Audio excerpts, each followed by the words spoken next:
कैसे हैं सब? अच्छे हैं? चलो जी, बहुत बढ़िया।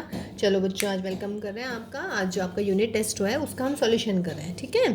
तो चलिए देख लीजिएगा, जो भी आप लोगों से मिस्टेक्स हुई हैं तो आपकी सॉर्ट आउट हो जानी चाहिए अभी, ठीक? तो देखिएगा, चैप्टर थे आपके एक तो डिफरेंशिएशन था, है ना, और दूसरा था आपका एप्लीकेशन ऑफ डेरिवेटिव, यानी कि चैप्टर नंबर 5 और 6 ऑफ क्लास 12, ठीक? तो चलिए जी, सॉल्यूशन शुरू करते हैं। तो क्वेश्चन नंबर 1, और देखिए इस टेस्ट का जो लिंक है आपका इस वीडियो के डिस्क्रिप्शन में आप देख लीजिएगा, ठीक है? तो कह रहे हैं कि the point you have to find the point on this curve where the tangent is parallel to x axis. देखिए, tangent is parallel to x axis. तो tangent parallel to x axis, इसका मतलब क्या हो जाएगा भाई कि जो d y by d x होगा वो इज इक्वल टू 0 हो जाएगा। तो यहाँ से d y by d x निकालिएगा भाई। तो 2x minus 2 is equal to 0, that is 2x is equal to 2, x is equal to 1। x is equal to 1 इस कर्व में रखिएगा। तो y इज इक्वल टू 1 का square 2 into 1 plus 3, 1 minus 2 plus 3 यानी कि 2। तो पॉइंट क्या मिल गया हमारा? एक्स वाई होता है पॉइंट, तो 1 एंड 2। तो इसका मतलब ऑप्शन जो है आपका सी ऑप्शन, यानी कि third option was correct. Okay, तो चलिए नेक्स्ट क्वेश्चन देखते हैं बेटा। देखो बेटा, क्वेश्चन नंबर 2 था हमारा, if x is equal to a cos t, y is equal to b sin t, then find d2y over dx square at t is equal to pi by 2। तो पहले हम क्या करेंगे, इसमें dy बाई dx निकालेंगे, है ना? देखिए, सारा का सारा मल्टीपल चॉइस क्वेश्चन है आपके पास में।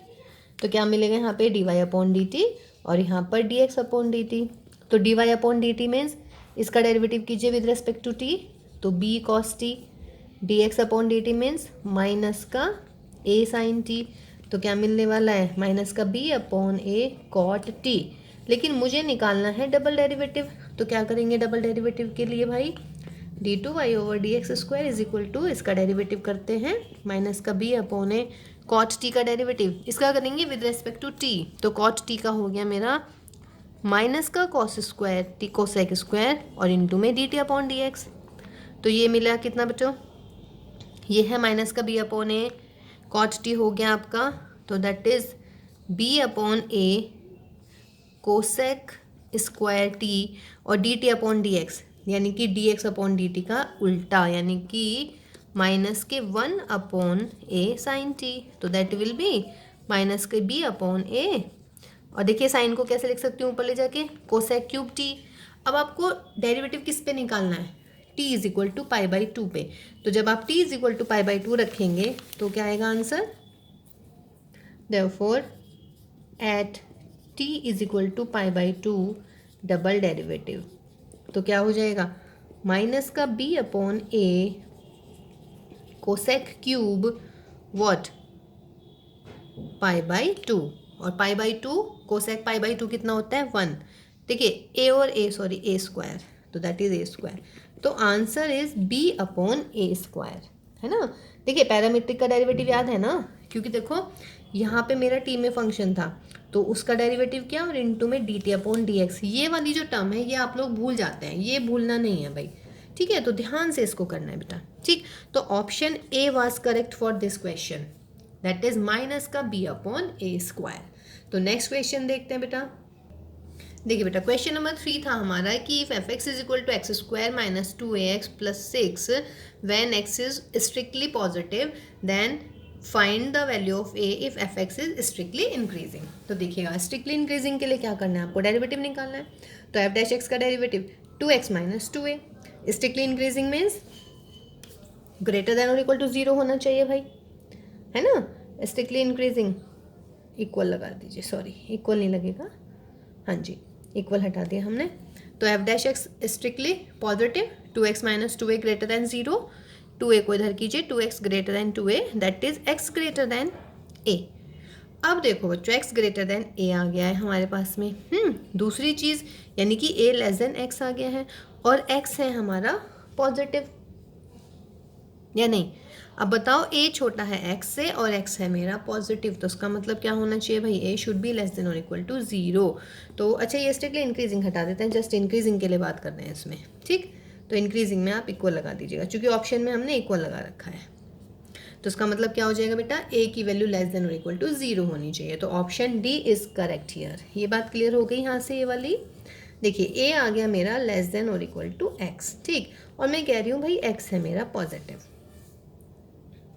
ठीक, तो एक्स पॉजिटिव है और ए लेस देन और इक्वल टू एक्स है हमारे पास में।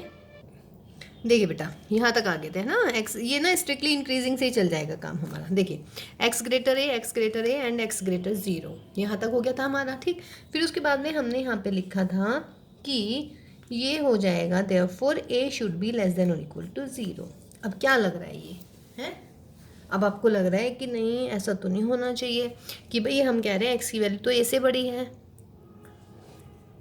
यहाँ से आ गया ना, इसका मतलब ए लेस देन आ गया एक्स के और एक्स आ गया मेरा पॉजिटिव, ठीक। अब देखिएगा एक्स ग्रेटर देन 0 है, तो एक्स ग्रेटर देन 0 का मतलब है भाई मैक्सिमम वैल्यू जो होनी है ए की वो 0 होनी है, एंड ए है लेस देन एक्स, तो इसका मतलब क्या हुआ भाई कि minimum value of A, not maximum, minimum value of x जो है वो कितनी होनी चाहिए 0, क्योंकि एक्स 0 से बड़ा है, ठीक।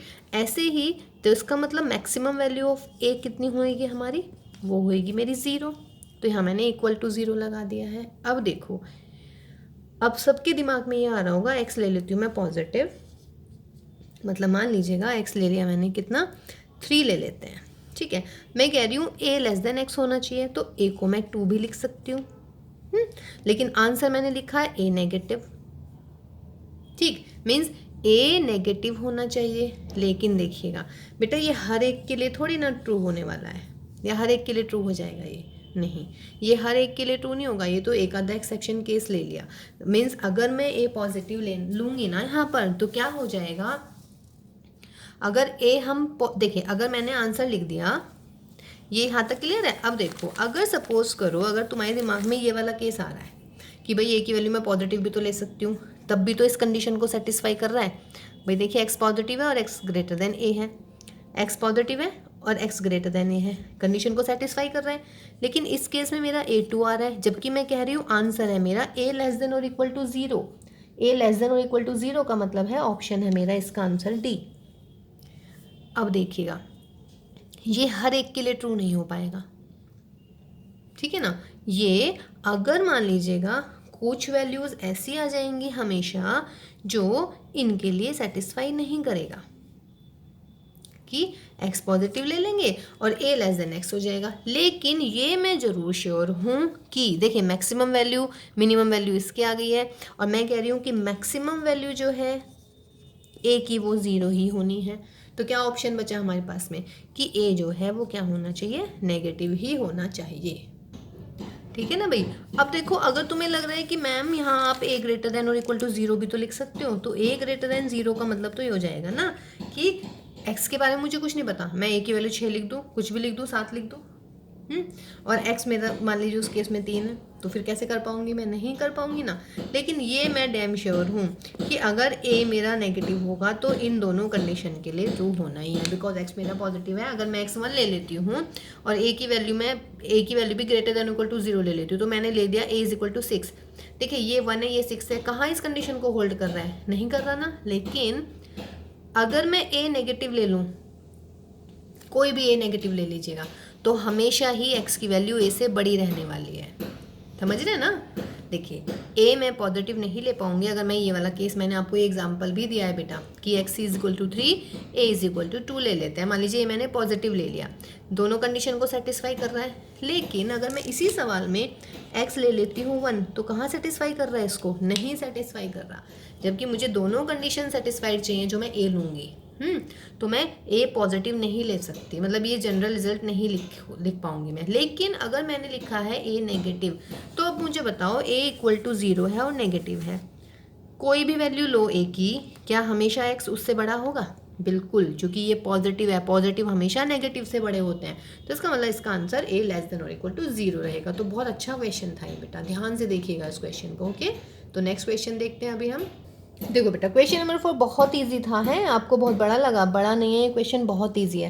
कह रहे हैं कि find the derivative of sine inverse 2x upon 1 plus x square with respect to cos inverse 1 minus x square upon 1 plus x square. तो आप इसको मान लीजिएगा कि let this is your y1 and let this is your y2। तो आपको क्या निकालना है भाई, derivative of y1 with respect to y2। कैसे निकालते हैं? Derivative of y1 upon x और derivative of y2 with respect to x, ऐसे करते हैं। ये क्या लग रहा है आपको? देखिए, जिसको टिग्नोमेट्री आती है, इन्वर्स टिग्नोमेट्री, उसका फॉर्मूला बन गया 2 tan इनवर्स x, और ये भी किसका फॉर्मूला है? 2 tan इनवर्स x का। अब 2 tan इनवर्स x का डेरिवेटिव करना भाई, 2 इंटू, ठीक है, और नीचे भी तो इसका भी डेरिवेटिव कीजिए, 2 इंटू tan इनवर्स x का 1 अपॉन एक्स स्क्वायर। आंसर कितना आया? 1। ठीक है ना? तो ऑप्शन देख लेते हैं भाई, कौन सा ऑप्शन आ रहा है हमारे टेस्ट में। ऑप्शन था हमारा सी, तो इसका आंसर है मेरा सी। कोई दिक्कत नहीं ना इसमें। देखिए वाई, इसको मैंने y1 मान लिया फंक्शन को, इसको मैंने y2 मान लिया, तो डी y1, ये what is this 2 tan inverse x, तो 2 tan इनवर्स x का डेरिवेटिव ऊपर लिख दिया, और ये y2 है। अब मुझे निकालना है y1 का derivative with respect to y2, यानी कि D y1 upon D y2 क्या हो जाएगा? D y1 upon d x upon D y2 upon d x. D y2 upon d x means y2 का derivative what is this 2 tan inverse x, इसका derivative निकाल लीजिएगा, दोनों same आएंगे, तो आंसर कितना आ गया हमारा? 1। ठीक है, देखो बेटा क्वेश्चन नंबर 5। क्वेश्चन नंबर 5 था, इफ x की power y is equal to y की power x then the value of dy by d x. तो क्या किस टाइप का क्वेश्चन है ये? लॉगरिथमिक वाला। तो आप क्या करेंगे, इसमें लॉग ले लेते हैं, तो y log x is equal to x log y, तो y log x का इसमें प्रोडक्ट रूल लगाइएगा, तो y into log x 1 upon x, log x y का dy by d x, x into log y 1 upon y dy by d x, और log y into x. ठीक है, अब क्या करना है, dy बाई डी एक्स वाली terms एक तरफ ले जाते हैं, कांस्टेंट सब मतलब इसके अलावा सारी टर्म एक तरफ, तो क्या हो जाएगा? y अपॉन एक्स माइनस के log y is equal to x upon y minus के log x, और यहाँ पर मिल गया मुझे dy बाई डी एक्स। तो सॉल्व दिस, y माइनस के log y इंटू में x अपॉन में x is equal to x minus के y log x upon y into में आ गया भाई dy बाई डी एक्स। तो therefore dy by d x की वैल्यू कितनी होगी? ये y को यहाँ लिख लीजिएगा, y upon x. Simple solve करना है और इस सवाल में कुछ नहीं करना था।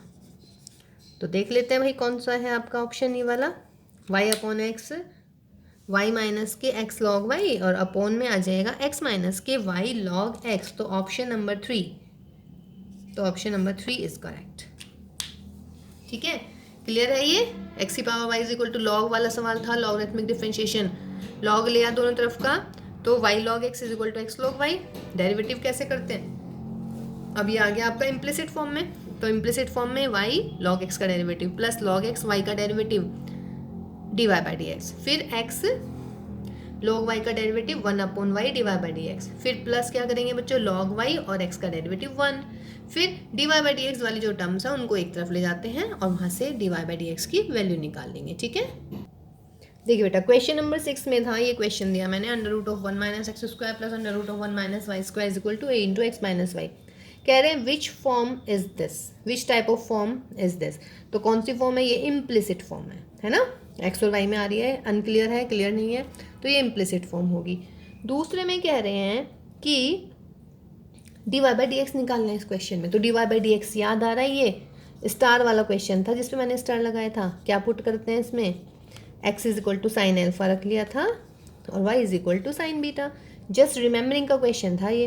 तो ये हो जाएगा मेरा 1 minus sine square alpha plus 1 minus sine square beta is equal to a into what, sine alpha minus के साइन बीटा। ठीक है, अब कर लीजिएगा, तो 1 माइनस साइन स्क्वायर अल्फा कितना हो जाएगा, कॉस एल्फा, और ये कितना हो गया मेरा, कॉस बीटा, और यहाँ हो गया मेरा वॉट, साइन एल्फा माइनस के sine beta. Cos alpha plus cos beta का फॉर्मूला लगाइएगा, 2 cos alpha by beta, alpha plus beta by 2, cos alpha minus beta by 2, और इधर भी लगाइएगा 2 cos alpha plus beta by 2, और बच्चों यहाँ पे आ जाएगा साइन, डायरेक्ट फॉर्मूला ना। अब क्या करें, 2 से 2 उड़ाइए दोनों तरफ, कॉस एल्फा ये उड़ जाएगा, तो यहाँ पर बच जाएगा मेरा cos of alpha minus beta by 2 is equal to a sine alpha minus beta by 2। इधर ले आइएगा इसको, तो ये मिलेगा मुझे cot of alpha minus beta by 2 is equal to a. Cot को इधर ले जाती हूँ मैं, तो alpha minus beta by 2 is equal to cot inverse a. तो इसका मतलब क्या हो बच्चों, अल्फा माइनस बीटा, 2 को मैं इधर ले गई। अब अल्फा क्या हो जाएगा मेरा, साइन इनवर्स एक्स, और बीटा क्या है मेरा, sine inverse y is equal to what, 2 cot inverse a. Differentiation कीजिए with respect to x, sine inverse x का derivative 1 upon under root 1 minus sine inverse y का derivative 1 upon under root 1 minus y square, और यहाँ पर d y by d x.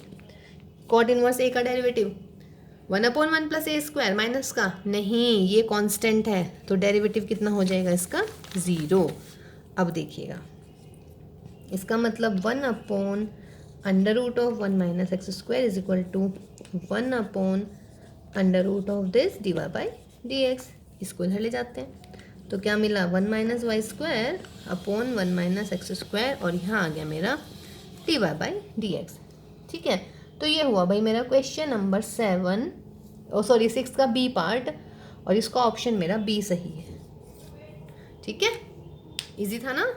ठीक है, और देखिए ये हम कर भी चुके हैं बेटा के 1-2 बारी क्वेश्चन। ओके, देखिए भाई क्वेश्चन नंबर 7 में कह रहे हैं कि if f x is equal to 2x cube minus 3x square minus 36x plus 7, then find the value of x for which f dash x vanishes. F dash x vanishes मतलब, इसका मतलब simple ये हुआ कि f dash x is equal to 0।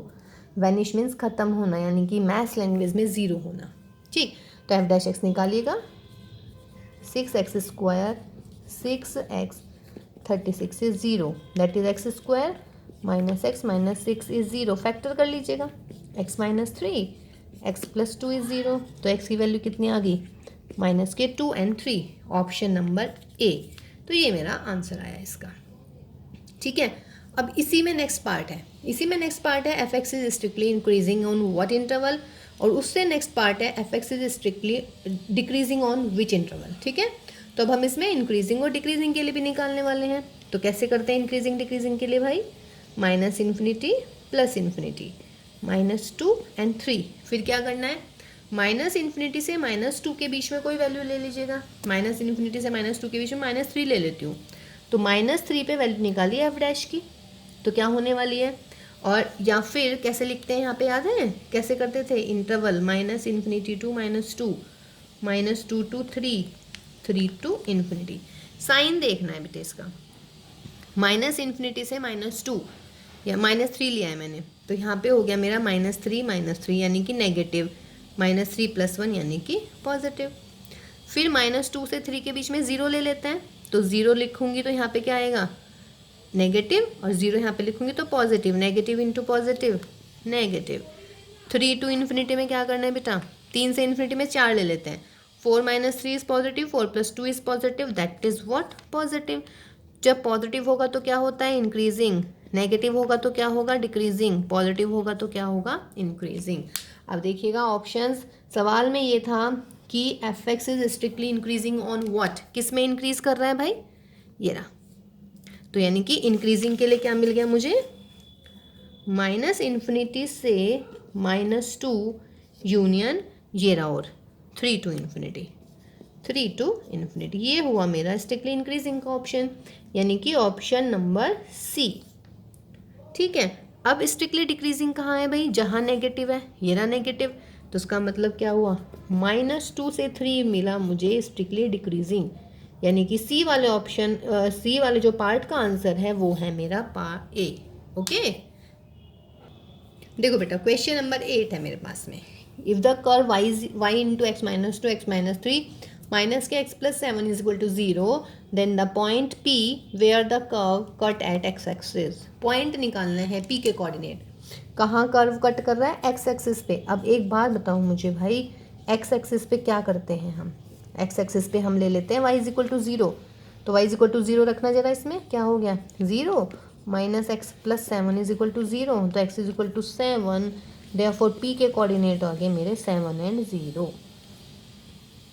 कोई दिक्कत नहीं है इसमें, P आ गया, P 7 and 0, तो यानी कि ऑप्शन नंबर हमारा आया बच्चों सी। इसका आंसर मेरा क्या हुआ, सी। आगे 8 क्वेश्चन के 2 पार्ट हैं, ये ए हुआ। बी में पूछ रहे हैं the equation of the tangent at P of, है ना, and the equation of the normal at this point P. P point पे इक्वेशन ऑफ द टेंजेंट भी निकालनी है और इक्वेशन ऑफ द नॉर्मल भी निकालनी है। अब नॉर्मल और टेंजेंट के लिए क्या चाहिए मुझे, डेरिवेटिव चाहिए, तो मैं डेरिवेटिव निकालती हूँ इस कर्व के लिए। तो for the curve y x-2 x-3 -x+7 derivative कर दीजिएगा, तो क्या होएगा भाई, dy/dx x-2 x-3 प्लस के y, इसका डेरिवेटिव है ना, derivative of x-2 x-3 minus x का डेरिवेटिव -1 इज इक्वल टू 0। अब देखिएगा किस पॉइंट पे निकाल रहे हैं आप, एट द पॉइंट 7 0, यानी कि y की जगह 0, तो इसे सॉल्व ही नहीं करती मैं, क्यों करूँ डेरिवेटिव, करना चाहें तो कर लीजिएगा, ठीक है। इसको ओपन कीजिएगा, क्या होएगा भाई, x² माइनस के 5x+6, तो डेरिवेटिव क्या होएगा, मैं डेरिवेटिव लिख देती हूँ डायरेक्टली, लीजिए। तो डेरिवेटिव हो गया मेरा 2x - 5 और इसका ये माइनस का 1 = 0। ठीक, अब एट द पॉइंट 7 0 क्या करना है, ये आ गया यहाँ पे dy/dx एट द पॉइंट 7 0, यहाँ पे 7 लिखिए, 7 - 2 यानी कि 5, 7 - 3 यानी कि 4, y में ये 0 हो गया, माइनस के 1 = 0। तो देख लीजिएगा क्या निकल रहा है डेरिवेटिव, सॉरी स्लोप। तो देयरफॉर m = 1/20, सही है ना, 5 4 20 इज इक्वल टू 1 कर दूंगी तो 1/20 आ जाएगा। तो therefore equation of the tangent is, क्या होने वाली equation of the tangent, equation of the tangent is y - y1 is equal to m into x - x1। Solve this, तो ये हो जाएगा y is equal to x 20 इधर ले आते हैं, x - 7। ठीक, तो देख लीजिएगा इसको सॉल्व करके क्या आने वाला है बच्चों, x - 20y - 7 is equal to 0, यानी कि option number D is correct. ठीक है, and equation of the normal में क्या होने वाला है भाई, इक्वेशन ऑफ द नॉर्मल हो जाएगी y - y1, यहाँ पे स्लोप है 1/20, इसका रेसिप्रोकल माइनस के साथ कर देंगे, है ना। तो y is equal to minus के 20x और प्लस के 140, इधर ले आइएगा क्वेश्चन को, तो कितना मिलने वाला है, 20x प्लस के y और माइनस के 140, यानी कि option number c is correct for normal. ठीक है, देखिए बेटा क्वेश्चन नंबर 9 था हमारा, वैल्यू बेस्ड क्वेश्चन है, ठीक है, इसको मैं पढ़ देती हूँ एक बार। ठीक, देखिए क्या कह रहे हैं, a wire of length 25 metre is to be cutted into 2 pieces. ठीक, one of the pieces is to be made into a square of side x meter and other piece is to be made into a circle of radius r। ठीक है, तो 25 है आपके पास में, 25 length है उसकी, और 25 लेंथ के बाद में स्क्वायर है, मतलब सॉरी एक वायर है जिसकी लेंथ है 25, उसको 2 पीस में कट कर दिया गया है, एक पीस है आपका स्क्वायर, दूसरा है सर्कल। स्क्वायर की साइड है x और सर्कल की रेडियस है r। ठीक, तो कह रहे हैं आंसर द फॉलोइंग, इसके 5 पार्ट हैं हमारे। तो पार्ट 1 जो है वो कह रहा है इस क्वेश्चन में कि length of the square part, length of the square part. अब देखो बच्चों, पूरी लेंथ थी मेरी 25, तो 25 कर दिया इज इक्वल टू, अब ये देखिए इसके 2 हिस्से हो गए हैं, एक को मैंने मोड़ के ये बना दिया, यानी कि यहाँ से लेके यहाँ तक की लेंथ होगी एक तो, and what is this, this is the parameter of the square. तो पैरामीटर ऑफ द स्क्वायर कितना होता है 4x। दूसरे को मैंने यहाँ से पकड़ के ऐसे सर्कल बना दिया, तो what is this length, this is the parameter या सर्कमफ्रेंस ऑफ द सर्कल, और सर्कमफ्रेंस ऑफ द सर्कल क्या होता है 2π y है, सॉरी r नहीं है, y है।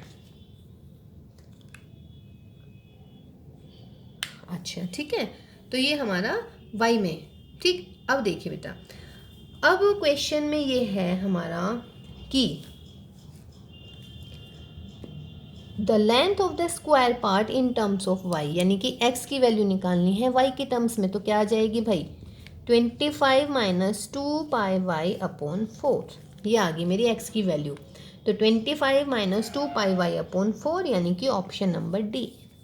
ठीक, सेकेंड पार्ट में पूछ रहे थे कि length of the circle part, ठीक है, length of the circle part किसमें, इन टर्म्स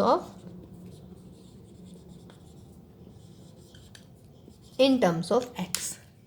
ठीक है, अच्छा जी, अब x की टर्म में निकालनी है। अच्छा ये देखिए, ये आया मेरा आंसर 25 माइनस के 2 पाई/4। ठीक, अब ये length of the square part नहीं होना चाहिए था, या चलिए length of the square part की बात कर रहे हैं। तो length of the square part का मतलब क्या हुआ, लेंथ क्या है मेरे स्क्वायर पार्ट की, 4x। ठीक है, तो उसका मतलब है इसका आंसर क्या आना चाहिए बच्चों, इसमें 4 की मल्टीप्लाई करनी पड़ेगी हमें अभी। तो 25 माइनस 2 पाई/y इज माई आंसर, 25 माइनस 2 पाई/y। ठीक है, now length of the circle part in terms of x, तो इन टर्म्स ऑफ एक्स कह रहे हैं हम, तो निकाल दीजिएगा 25 माइनस के 4x is equal to what, 2 पाई/y। और ये लेंथ होगी मेरे सर्कल पार्ट की, तो 25 माइनस के 4x। ठीक, तो ये हुआ मेरा ऑप्शन बी, 25 माइनस के 4x। ठीक है, चलिए जी नेक्स्ट देखते हैं अभी हम।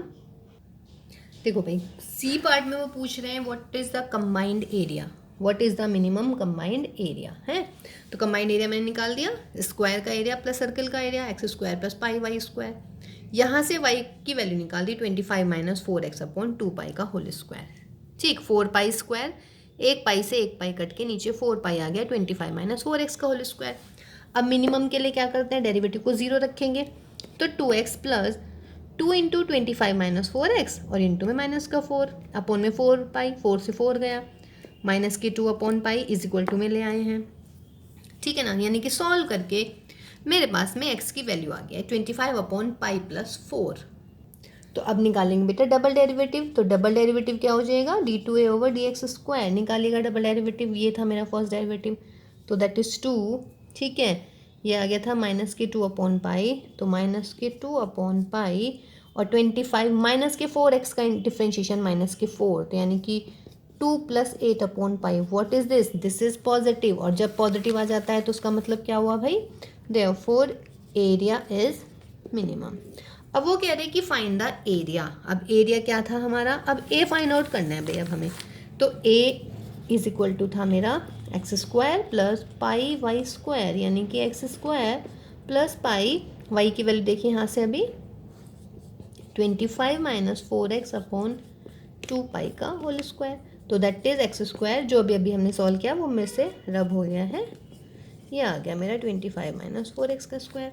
अब x की वैल्यू कितनी आई थी भाई, x की वैल्यू आई थी हमारी 25 अपॉन में व्हाट, पाई प्लस 4 का होल स्क्वायर, ये आई थी ना, तो लिख लीजिएगा, यानी कि 25 का स्क्वायर प्लस 25 माइनस के 100 अपॉन पाई प्लस 4, और इसका हो जाएगा स्क्वायर, और अपॉन में कितना आने वाला है 4 पाई।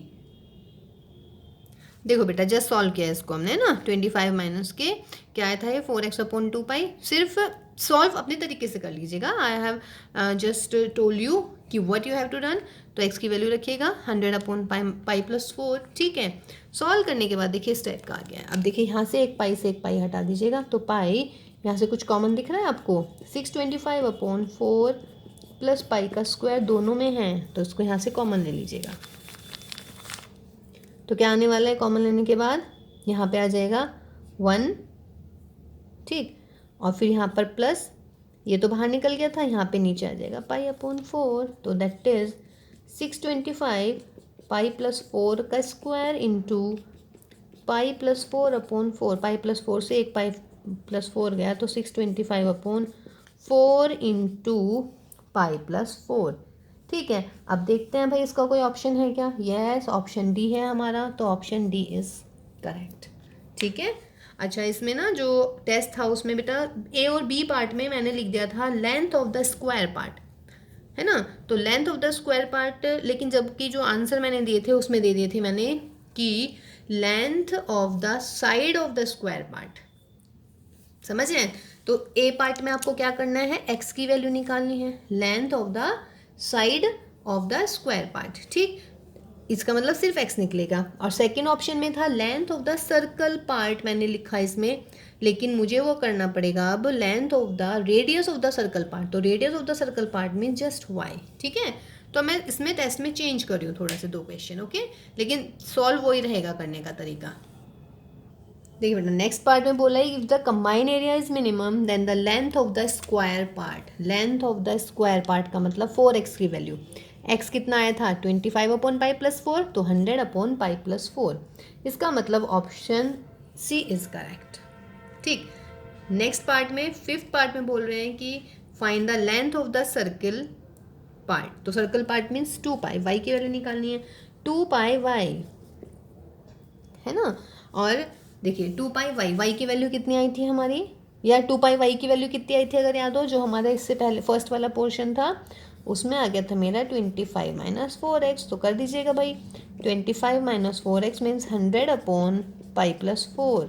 तो 100/π+4 मीन्स 25π/π+4। ठीक है, तो 25π/π+4 यानी कि ऑप्शन सी इज करेक्ट। ठीक है, तो देखिए बेटा इस क्वेश्चन में मतलब ये एक क्या क्वेश्चन हुआ हमारा, एक्चुअली ये हुआ मेरा मैक्सिमम मिनिमा का क्वेश्चन इस तरीके से भी आ सकता था कि wire of length 25 metre is to be cut into 2 pieces, one of piece is to be made into a square of side x metre and other piece is to be made into a circle of radius y metre. Then if the combined area is the minimum then find the length of the two parts, also find the minimum area। ऐसा question भी आ सकता था, है ना। तो ये काफ़ी सही क्वेश्चन रहा हमारा। ठीक, तो इसमें थोड़ी सी एक ये हो गया है कि क्वेश्चन मतलब जो इसका पार्ट ए था वो मैंने length of the square part in terms of y लिख दिया है ना, जबकि ये था मेरा length of the what side of the square part in terms of y. ठीक है, और इसका जो बी पार्ट है length of the circle part लिखा गया है इसमें गलत बाय मिस्टेक, तो आप उसको कर लीजिएगा length of the radius of the circle part in terms of x. ठीक है, सिर्फ ये दो मिस्टेक हुई हैं इसमें, लेकिन मैंने जो आपको बताया है length of the circle part भी बताया है बेटा, और मैंने length of the square part भी बताया है। देखिए अब इस क्वेश्चन में जो कन्फ्यूज़न हुई थी, टाइपिंग में जो मुझसे मिस्टेक हो गई है वो सिर्फ ये हुई है। देखिए length of the square part, मैं कह रही हूँ length of the square part, तो भाई length of the square part का क्या मतलब है 4x, चूँकि स्क्वायर पार्ट की मेरी लेंथ ये है पूरी। और अगर मैं कहूँगी length of the circle part, तो सर्कल पार्ट का मतलब है ये लेंथ, इसका मतलब क्या हो जाएगा बच्चों 2πy। ठीक, अब क्वेश्चन में मैंने लिख तो दिया length of the square part, लेकिन स्क्वायर पार्ट की लेंथ तो 4x हुई, तो वो मैंने आपको सॉल्व करके दिखा दिया कि 4x का आंसर क्या आने वाला है। लेकिन अगर मैं कहूँ ऑप्शन मेरे से दिए गए हैं length of the side of the square part, of the square part, इसका मतलब मैं x पूछ रही हूँ आपसे। ऐसी मैंने यहाँ पे दूसरे में बोल दिया length of the circle part नहीं होगा, वो length of the radius of the circle part होगा। ठीक है, तो इसमें कोई कंफ्यूजन नहीं ना बेटा। ठीक है, तो उसमें मतलब आप ये सोचिएगा इसमें 5 की बजाय 7 क्वेश्चन बन गए हैं हमारे, जबकि आपको 5 क्वेश्चन दिए हुए थे इसमें, लेकिन 5 की जगह क्या हो गया बच्चों इसमें 7 क्वेश्चन आप लोगों ने तैयार कर लिए हैं। ठीक है, चलिए तो भाई and the last question of this unit test is, देखिए दीजिए लास्ट क्वेश्चन हमारा क्वेश्चन नंबर 10 कह रहे हैं कि if f(x) is equal to 1 - cos 4x upon 8x square when x is not equal to 0 and k when x is equal to 0, then कह रहे हैं कि find the value of k when the f(x) is continuous at x is equal to 0। तो देखिए function continuous दे रखा है, तो उसका मतलब आपने लिमिट एक्सटेंडिंग टू 0 f(x) निकाल रहे हैं आप, वो इज इक्वल टू f(0) क्या आनी चाहिए, यानी कि k इक्वल आनी चाहिए। यही तो होती है अगर फंक्शन कॉन्टिन्यूस होता है ना। तो पहले मैं लिमिट एक्सटेंडिंग टू 0 f(x) निकाल रही हूँ, तो देखिए limit extending to 0 f(x) is equal to क्या हो गया बच्चों 1 - cos 4x upon 8x square, है ना। तो 1 - cos थीटा का formula 2 sin square theta by 2, तो 4x का 2 हो गया, 2 से ये उड़ा दीजिएगा 4। अब मैं इसको कैसे लिख सकती हूँ भाई sin 2x और नीचे 4x यानी कि 2x का whole square, and what is this, this is 1, तो लिमिट हटाइएगा, लिमिट लगा दी हमने, तो 1 का स्क्वायर यानी कि 1। Now because f(x) is continuous, f(x) is continuous at x is equal to 1, तो देयरफॉर क्या हो जाएगा बेटा, अगर f(x) कंटिन्यूस है at x is equal to 1 पर, तो क्या होने वाला है f(0) इज इक्वल टू 1। इसका मतलब क्या हो गया k इज इक्वल टू 1, तो k इज इक्वल टू 1, इसका मतलब क्या हुआ भाई ऑप्शन ए इज करेक्ट। ठीक है बेटा, तो चलिए देखिए इस यूनिट टेस्ट का सॉल्यूशन हो गया अब हमारे पास में। ओके, इनकी प्रैक्टिस कीजिएगा क्वेश्चंस की। ठीक, तो चलिए भाई ध्यान रखिएगा अपना बच्चों, नेक्स्ट क्लास में मिलते हैं। अभी हम नेक्स्ट क्लास हमारी इंटीग्रेशन की होने वाली है। ठीक, तो उसमें करते हैं अभी हम कुछ क्वेश्चंस। ठीक है भाई, तो चलिए भाई take care and bye bye.